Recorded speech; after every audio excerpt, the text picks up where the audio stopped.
Hello everyone, welcome to the CTV News on Calabash TV and on the Wave Radio 94.5. I am Lisa Joseph.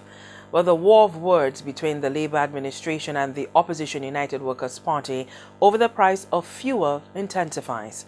Following a statement by the ruling Labour Party that accused the UWP leader of being deceitful in his information to the public about the pass-through mechanism used to calculate prices locally, Chastanet has hit back. In a statement of his own, Mr. Chastanet says the Labour Party has blurred the lines between the role of party and the functions of government when the party responded using the Prime Minister's office and his acting press secretary. Mr. Chastanet has said the government has been benefiting handsomely from the surplus funds earned as a result of the over 50% decline in world crude oil prices over the last 6 months, while the price at the local pumps remained relatively unchanged. The Prime Minister's office stated that government revenue does not change and any benefit is absorbed by the petrol dealers. But Mr. Chastanet has refuted this. However, the Petroleum Dealers Association has categorically denied that its members benefit from any arrangement and has stated emphatically that they only receive $1.05 per gallon as prescribed by the government through the Distribution and Goods Act of 2006, which regulates their profits margins under the gas pass-through mechanism. The same is also true for the distributors who profit as is also regulated by the same act. At the end of each 3-month period, when the accounts are reconciled, there is a clear surplus, more so over in the last 6 months. The question must be asked as to why in this environment our government seeks to benefit from this massive surplus at the expense of the citizens and businesses of St. Lucia. It is clear that this government does not understand that lower gas prices, as in the United States, EC $5.40 a gallon, or St. Kitts $10.75 a gallon, as compared to EC $15.80 in St. Lucia, will provide a major stimulus to our economy and provide urgently needed relief to the well-being of our people. Both in the United States and in St. Kitts, Nevis, where gas prices have been reduced on a regular basis, Mr. Chastanet noted that a boost was experienced in the economies. By contrast, he added, St. Lucia is the only economy in the sub-region to contract 3 years in a row, with unemployment numbers rising dramatically amid an unsustainable increase in the cost of living and record number of business closures. We clearly now know that the pass-through mechanism was not designed to allow any third party to benefit from any surplus.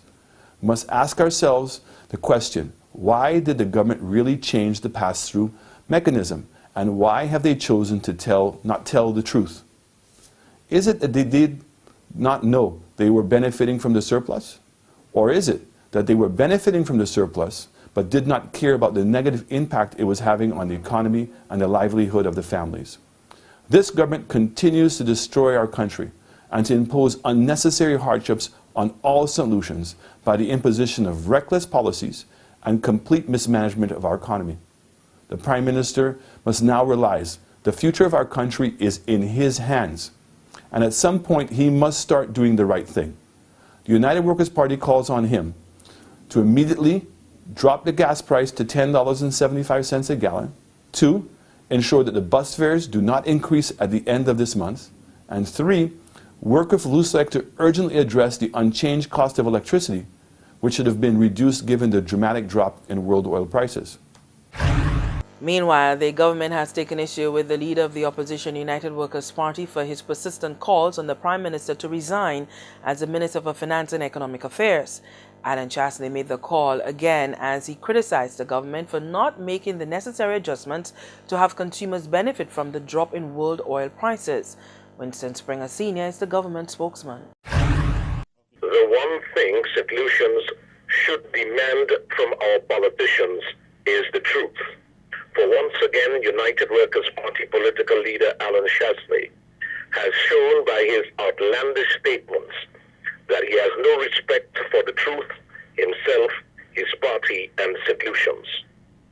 Mr. Chastanet's call yesterday for the third time for Prime Minister Kenny Anthony, whose St. Lucia Labour Party was elected to govern this country in November of 2011 to step down.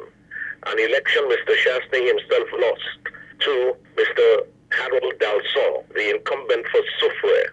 His allegations that the Labour Party manifesto, a blueprint for growth, is not working. His obvious intentional exaggeration over the adjustment of prices at the gas pumps, and his comparison of the standard of living in St. Lucia in the 1960s to the present, some 50 years and more later, is tantamount to getting high on his own supply of dishonesty, and is a mockery to what he pretends to, but obviously does not understand. And in a statement earlier this week, the ruling St. Lucia Labour Party accused Alan Chastanet of being deceitful in his approach to the fuel prices and the pass-through mechanism.